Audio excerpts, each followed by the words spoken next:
All right, here we are in the first round. And I believe this is a keep. Yeah, this is definitely a keep. Not a bad hand at all. We can keep any small creatures off our back with this Flames of the Firebrand. Huh, that's a good target for it. And then we can try to clean up later with an Act of Treason plus something. And we've got a couple of threats as well.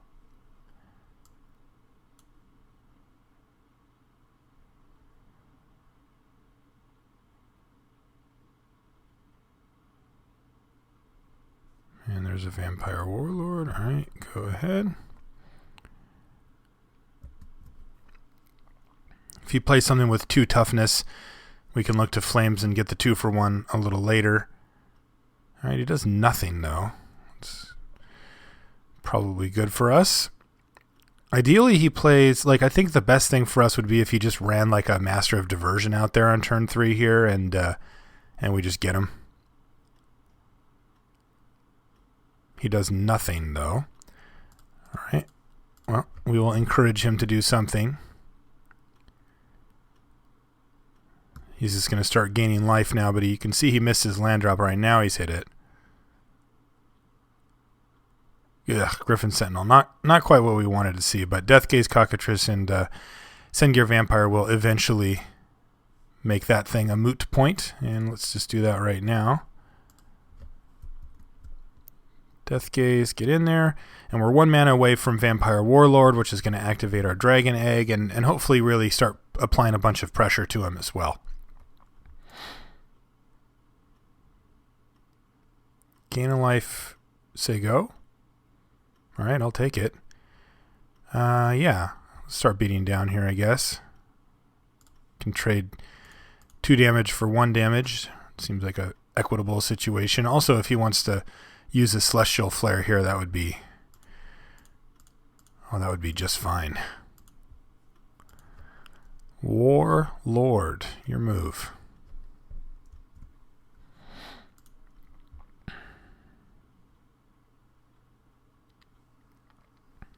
So let's see what he has here.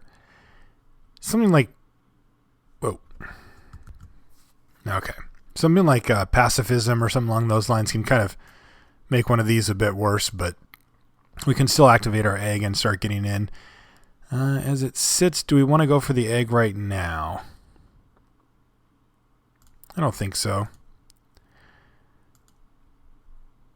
All right, let's just attack with both of these. This way we can kind of play around Celestial Flare a little bit.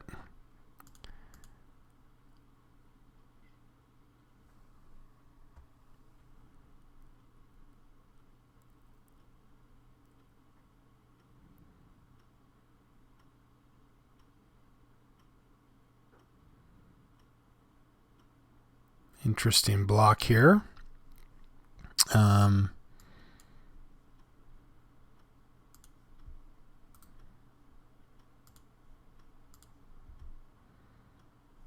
We're going to go ahead and cash in our Dragon Egg here. And while we're attempting a 2-for-1, I guess he could have +2, +4 or something.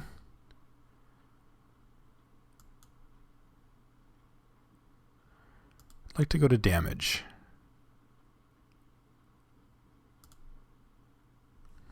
All right. He's only on 3, so Wrath isn't in this format, so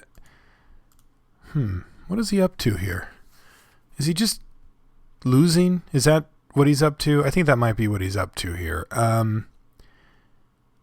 If that's the case, then I think I'm just going to run out another Vampire Warlord.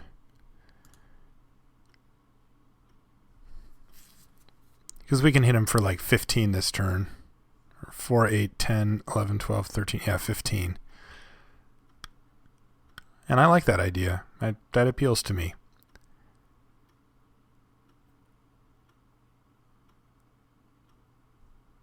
Okay. Glimpse away, sir. I mean, even Divination wouldn't be good here for him. But Glimpse is, that's bad. Can't be happy about that. He's ditching Elixir and Time Ebb. Got one white up so he can pay no heed something, but that's really not going to do much in this spot. And I think I'm just going to move in here. Hit him for 16 because then Flames kills him. The next turn I have to use up all my red to do that, but I guess he could pay no heed the dragon in that case and make me sad, but even then I'm not really like actual sad.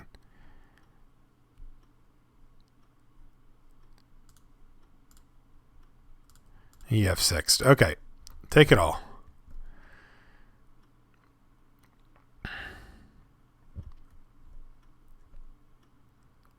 All right, so now he has to gain life while wiping the board.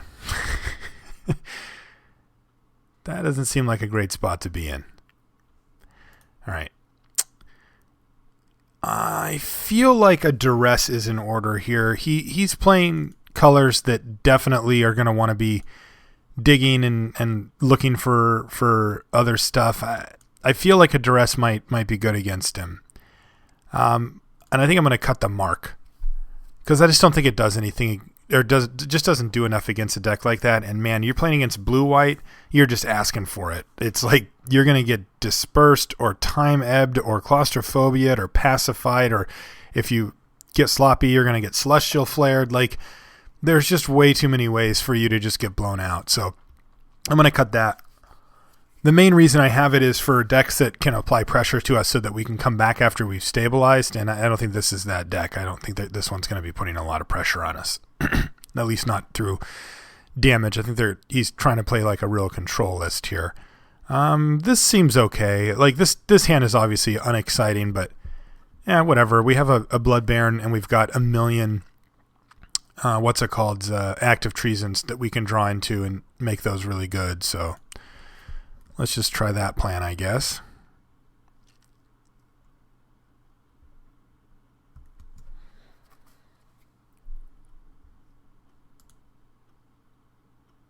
All right, Seacoast Drake. Yep, you made a Seacoast Drake, and I'm going to say go. And take my licks from this Seacoast Drake. And this Griffin Sentinel as well. All right, so we're going to take a little bit of damage here early, but frankly, this isn't too bad. That's very annoying. Normally, Flames, like, you can get some pretty sweet value out of it, but here it looks like it's probably just going to 1-for-1 with the Griffin Sentinel at some point. We'll see. We'll let him hit us a couple more times here, though, before that happens, because remember, this guy's going to lock down the airways here. Darksteel Ingot. Land? Elixir. All right. I'm okay with all of these things.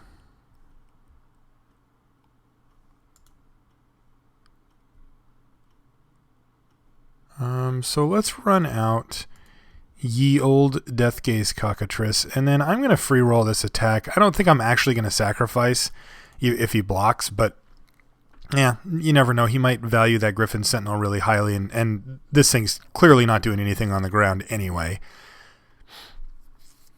But obviously, I think I don't know if it's obvious, but I think I'd rather keep my Deathgaze Cockatrice around because it can block both of these, and so it makes him do something.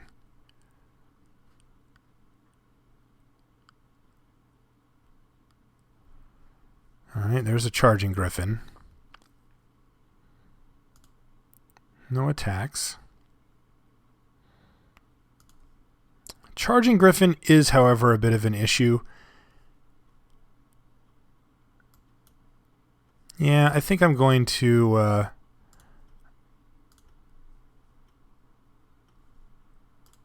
I think I'm going to do this.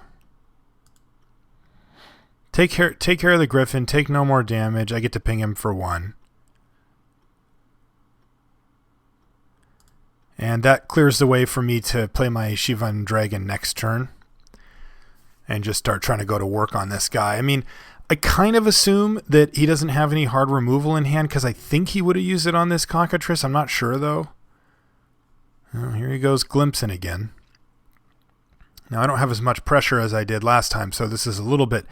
He's found a little bit of a reprieve here to dig through his deck. He'd still rather just have Ditches negate. He'd still rather just have divination, but let's see what we draw. Child of Night. That's about the most useless Child of Night ever. Yeah, so even though we're playing around, not playing around, but we're not susceptible to cancel at the moment, but Essence Scatter is, but I don't think that things are going to get any better from here as far as the Essence Scatter thing goes, and he's not going to use it on Child of Night with this board, so yeah, I can attack now. Now that our dragon has resolved.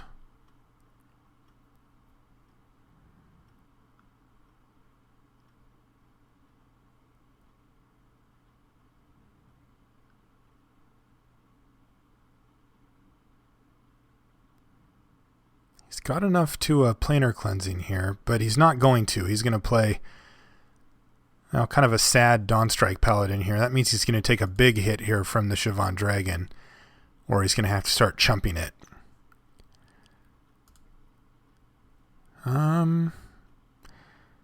Corrupt could happen at some point, but it's not going to be soon, so I'm going to do this. He's only got 1 mana up, so I don't have to attack with 2 creatures here, though I actually just can. Yeah, I'm just going to anyway. Yeah, I like that actually, because if he wants to start attacking with these, whatever. Like, I'm trading 1 damage for 2, but he's way more up against a bad race here, because I'm going to play Child of Night. All right, so he is going to start chump blocking. Play a Child of Night. And that's going to allow me to trade Child of Night for Dawnstrike Paladin here.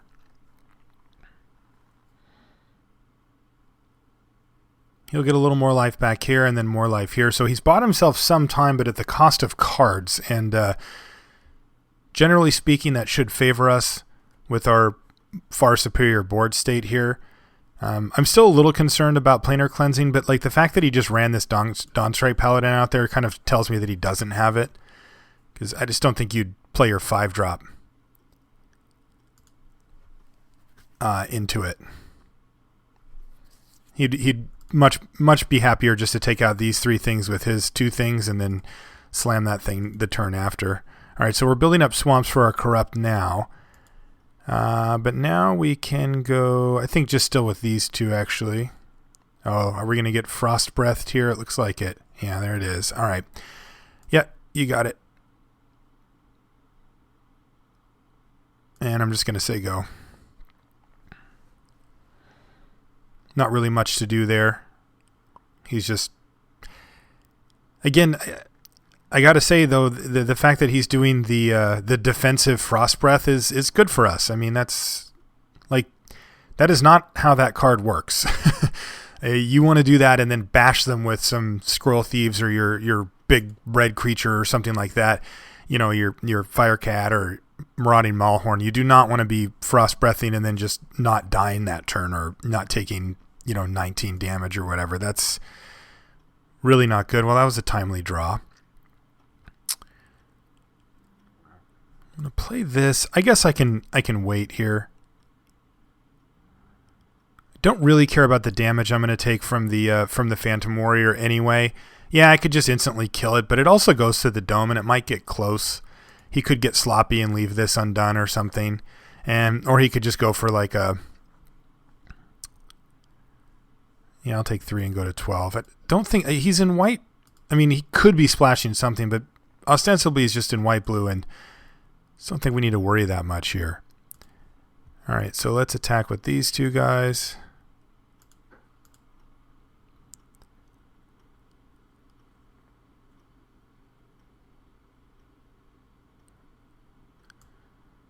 Your block happens. And, yeah. Play the big beat monster here, and we'll say go. He's been top decking. He top decked last turn and this turn, so he's got 2 completely unknown cards that came off the top of his deck here. Yep, this hits me. I go to 10.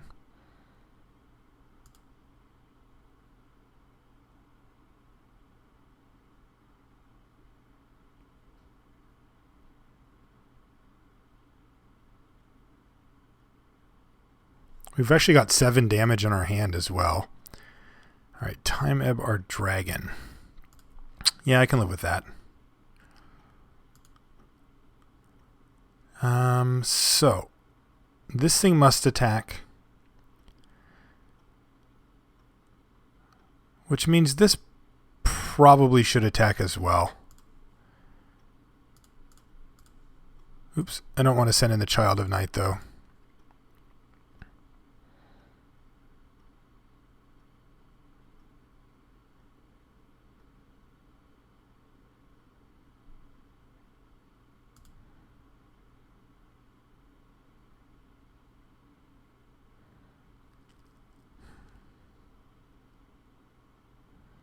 Chump blocking.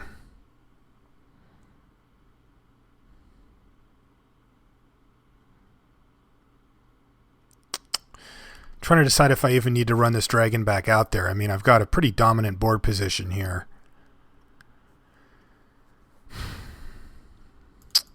The good news is when he cracks this elixir, he's going to shuffle all these crappy cards back into his deck, so that's good for us. I mean, the only ones that actually matter here are the Time Ebb and the Frost Breath. Otherwise, he's like drawing negates and glimpses and these things that just don't really get him anywhere. Yeah, I'm going to run it back out.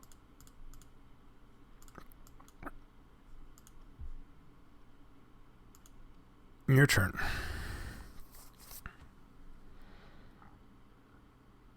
He didn't crack his elixir.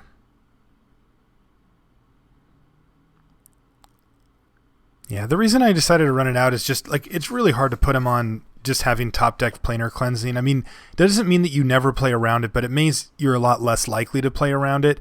And playing this means that like even if he draws something like Opportunity here, I would be in great spot to still just finish him off.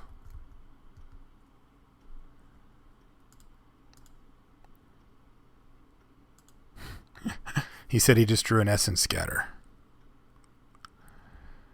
All right, so if I kill this, yeah, I'm going to kill this thing now.